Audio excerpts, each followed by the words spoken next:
the one show on television that I always look forward to. It's the one show on television I always hate to see end. It's the kind of humor that hasn't really been on like before, or really done before. I tape both Friday and Saturday episodes. Some of them I've seen a couple of times. You pick up more stuff if you watch a couple of them over again. I'm kind of fanatical about it. Some of my friends are a little worried about it. Fantastic. It's awesome. It's awesome. It's funny. It's one of the funniest shows on television. It's pound for pound, note for note. It's one of the funniest things out there. It was hysterical. It was the first time I'd laughed out loud in years, and I just kept laughing out loud. I hadn't seen anything like it ever. So much bizarre humor that if you've got that sort of mentality for it, then you'll get a lot out of it. We never say who's going to get this. We always say the right people will get this.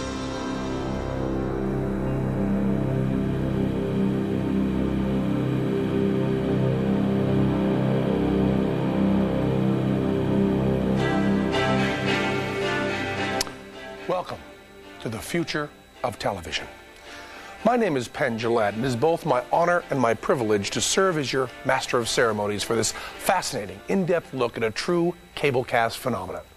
I refer, of course, to Mystery Science Theater 3000. Perhaps the most stunningly original concept to find its way to television since the advent of the Vidicon tube. So infrequently does one come across innovative thinking of this caliber. Hey, especially on speak television. English, you overdressed snake charmer! After all, why would I... Don't you love talking back to something cheesy on the screen? And wouldn't you love it even better if everything you said were really clever and funny instead of the incoherent grunts you can usually squeeze out? That's the whole idea behind Mystery Science Theater 3000, or MST3K as we insiders call it. The premise is that there's this janitor, Joel. He's been marooned on a satellite by a couple of mad scientists so they can study how he reacts to a relentless visual diet of dumb movies. Really dumb movies. I mean, like the worst movies ever made. Like, watch this.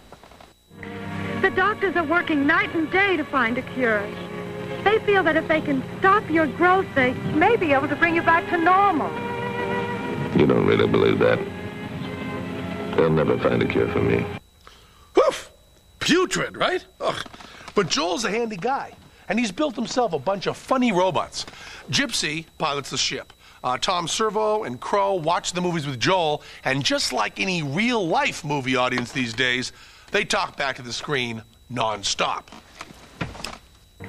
The doctors are working night and day to find a cure. They feel that if they can stop your growth, they may be able to bring you back to normal. But define normal. You don't really believe that? I don't. They'll never find a cure for me. Well, I was just trying to make conversation. Gee. Are you all right?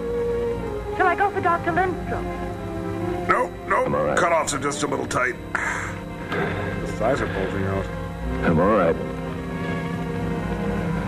I just don't want to grow anymore. I'm a Toys R Us kid. I don't want to grow anymore. I'm a Toys R Us kid! Baby. Looks like it. Oh, that's the problem. He was sitting on a bush. Ooh. Glenn. I don't believe he doesn't want to ride home.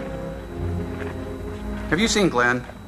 They have the greatest concept, first of all, which is where they take something that people do in their own living rooms, which is sit around and watch bad movies and then make wisecracks. I think they used to do it in Warner Brothers cartoons, too. They'd have a guy stand up and yell, because the cartoons were made for theaters, and so a guy would stand up and yell something, supposedly one of the audience people. At first I started watching because I thought it was just an old movie, like the kinds I used to watch when I was a kid, Saturday afternoons, whatever. And then I noticed the silhouettes at the bottom of the screen, and I started listening to them. It was hysterical. Mm-hmm.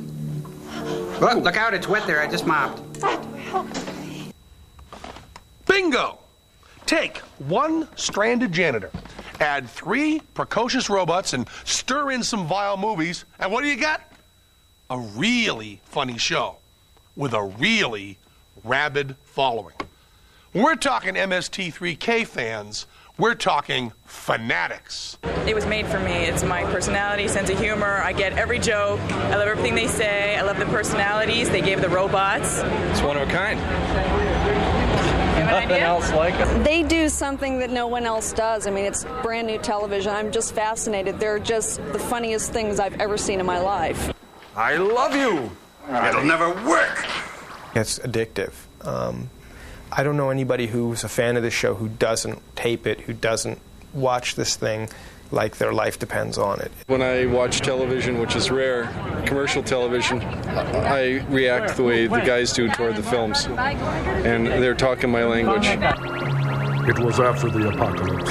No one was prepared for the robot holocaust. Join us. Join us. Join us. And don't go away. Whoa! The Monsters of Rock tour. Want to get stoned? Everybody must get stoned.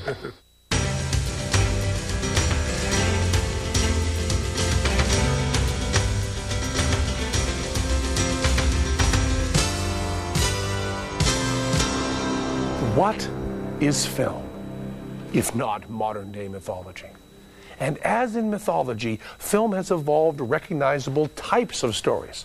Call them genres, if you will. What El Pomposo up there is trying to say is that there are bad flicks in every genre.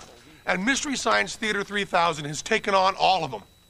Not just the easy categories, you know, science fiction, rubber monsters, bikers, beatniks, and beach babes, but also some of the more rarefied subcategories. Under nasty extraterrestrials alone, for instance, you got your space teens. Wow, really old teenagers from outer space. You've got your pod people. You hungry now? Oh, wait, let me get the attachments. You can do the couch. You got your radar men from the moon. My suit's more comfortable, and I'm willing to fight about it. We've got Hercules battling aliens. Gumby, no! Right. We've even got Santa Claus duking it out with the Martians. Ooh. All this trouble over a fat little man in a red suit. Truman Capote? Mr. Claus, you have a nasty habit of surviving. Oh, yeah. You believe in Santa Claus, but you don't believe he'd fight Martians, huh? Anyways, if it's really bad, you can be sure that sooner or later, Joel and the bots will get to it. Oh, yeah, just like Mitch Gaylord in American Anthem here, huh? Yeah, kind of like Vision Quest, too. This is rich. Yeah, that's Kathy Rigby in that suit. I think so. You know, guys, it just dawned on me how weird this film is, you know? Yeah. Really? It's kind of goofy. Is it? Yeah. Yeah. Oh, nice dismount. Judges like it. You will call no one. You will do as I say. That's what you think, mister. Look, Pat Boone's the stand-in here. This is bogus. I'm going to the deep end.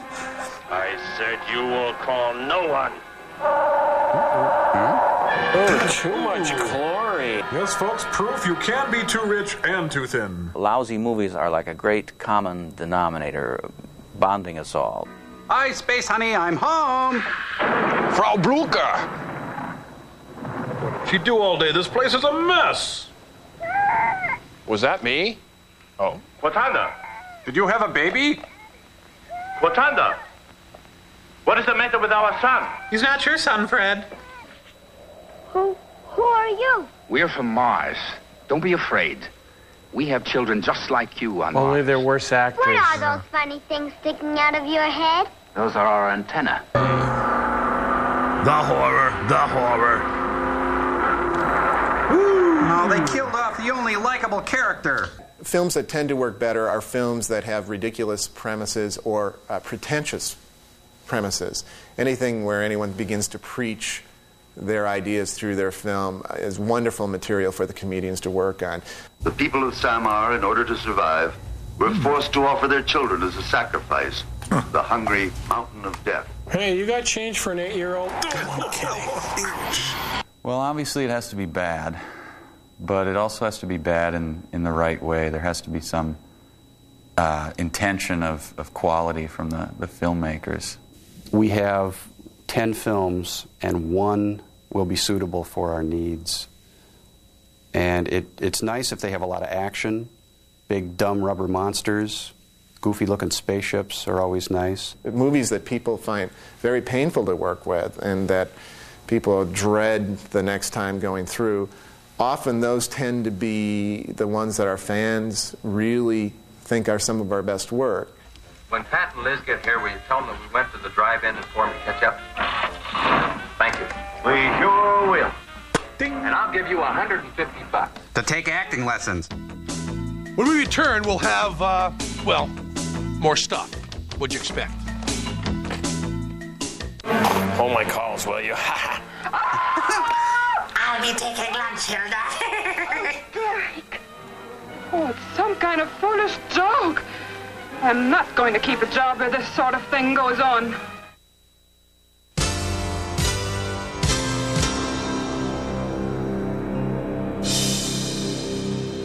The fact that within a 5-minute span you get a reference to Carlos Castaneda and the game of Twister.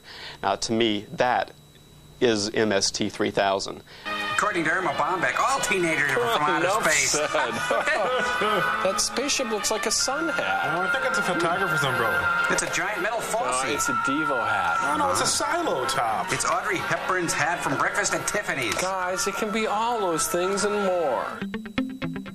By now, the astute viewer will have noticed the almost Joycean breadth of reference hidden beneath the veneer of ignorant sarcasm in the robot's repartee. Indeed, we're one to consider how many obscure cultural guideposts receive homage in a single episode of Mystery Science Theater 3000 won't be around the same... Somebody give that guy a high colonic. What he means is, the thing lots of people love about MST3K is the insane number of references these guys make in a single show. Oh, they're getting close to Ridley Scott now. Uh-oh. This fog's starting to obscure the action. What action? Oh, well. Whose woods are these? I think I know. We'll watch these woods fill up with fog. Do you imply that you are a conqueror who claims the spoils of victory?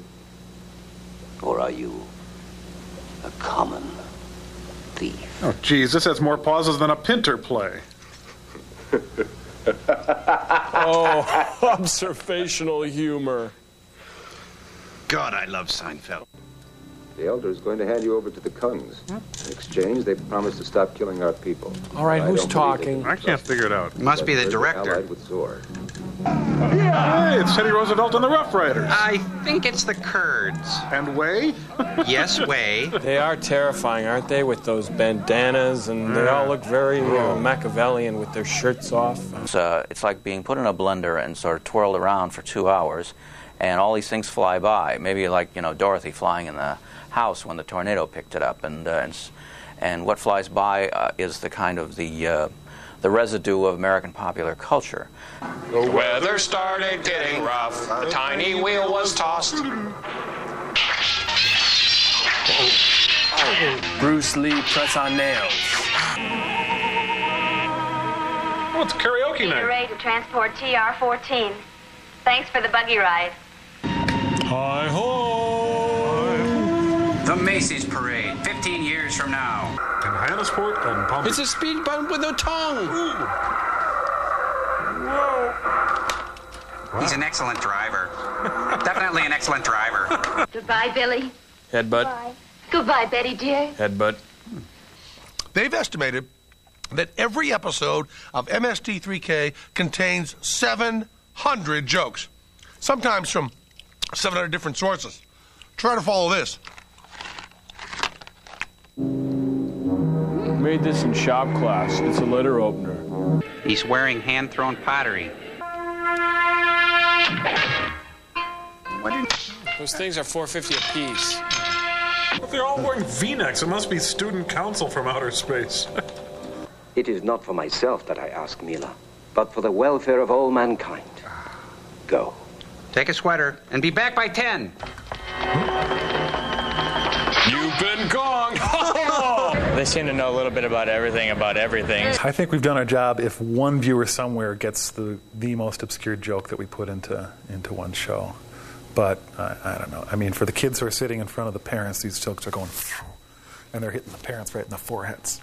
And the obscure jokes are so much fun because there's a very small percentage of people who get those, but the ones who do say, "My God, they're inside my head. They know me. They know too much about me." But the cool thing is, a lot of times you'll be thinking the same thing as they're saying. Because, I mean, like, oh, it's William Shatner. You'd be kind of thinking it looks like William Shatner just as they were saying it. Some of the lines I don't even understand, and I'll come up with lines that some of the other writers don't understand, and then we'll explain it. Oh, okay. And we usually trust each other. I tend to put in a lot of maybe kind of obscure movie and literary references, and Mike Nelson, the head writer, will put in a lot of Shakespeare. Well, really, Mother, I think you're making much ado about nothing. Hey, I thought Shakespeare wrote that. Not in the least. And then one of the other writers will put in sports references, and I don't follow sports. Hi, Kurt Gowdy here. Join Thong and Phil Harris and me out on the Idaho River fishing for trout. I mean, everybody just contributes whatever comes into their mind. Oh, no, they've jumped right into a Kurosawa film. Come on, Cro-Magnon. Neanderthal. Australopithecus africanus. Why, But shouldn't a man's destiny Oh, I thought you were going to say something coincide else. with the desires of his heart? Man's destiny is always predetermined. Oh, he's a Calvinist. By the true desires of his heart.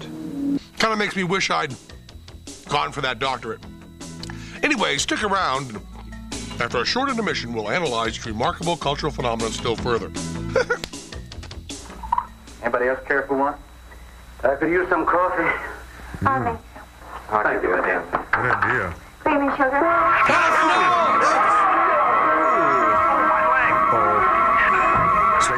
Stay. You stay. Sit. Good dog. Stay. Good dog.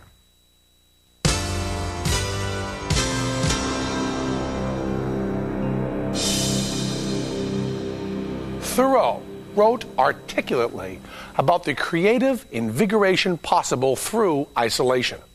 But he was by no means the first nor the only artist to understand its regenerative effect on the imagination. Oh, please, Why, Professor. in my own experience, Your fly is I may open. digress a little bit. Listen, how did the concept of MST3K find its way to Comedy Central? And who are those people anyway? Thought you'd never ask. From Minneapolis, Joel Hodgson.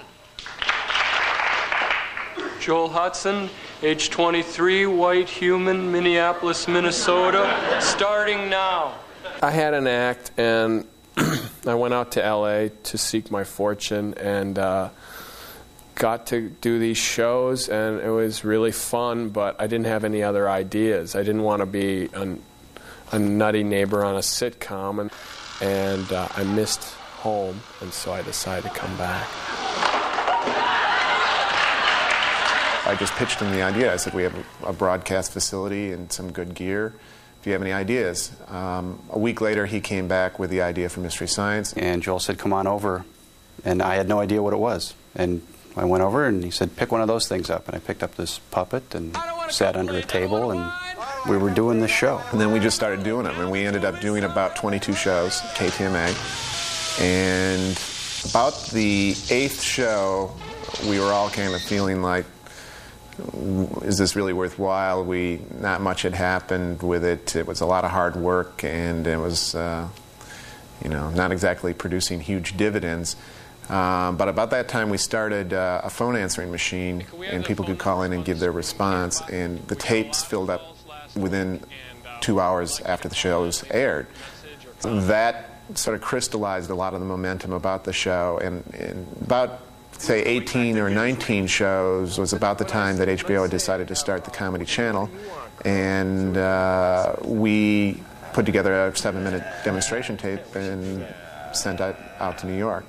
Exactly 1 year after the show started, we were launched on that Comedy Channel. I think being in the middle of nowhere kind of helps keep them focused on what they're doing. So it's kind of got that home sort of feel to it, you know, like you can't see a big studio, you kind of see a garage, you know. It really shows on the air and the striking originality. It's just amazingly different from anything that would be turned out here. In order to write 2 hours of gags, we end up watching the whole movie twice, stopping and starting. It ends up being 2 full days. Dear Hair Club for Men. That's good. Dear Hair Club for Men, I need help, big time. If you happen to ad-lib, it's like a traffic jam. Don't forget to read them there. Carmen Miranda writes. Look, it's just not that funny.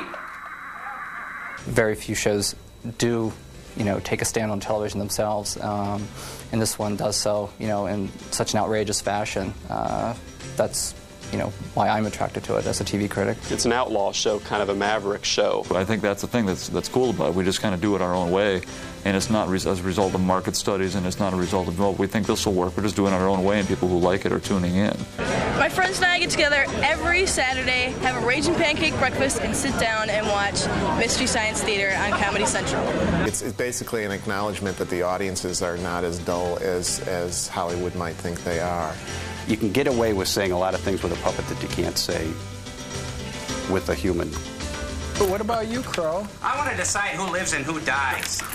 Oh, I don't know. I have a lot of faith in the group of people that are down here. It's an extraordinarily talented group of people that all have many diverse interests and a lot of things in common. And that is Mystery Science Theater 3000, insofar as it can be summed up in a single half hour. Of course, like any great work of art, it must be considered not only on its own terms, but also against the context of the culture within which it exists. Hey, for instance, a guy, his robots, and some bad movies. It's that simple. And it's that great. Ow, ow, ow, ow, ow, ow, ow, ow, ow, ow, ow, ow, ow.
Thank you, Senator. Your statement has been duly noted.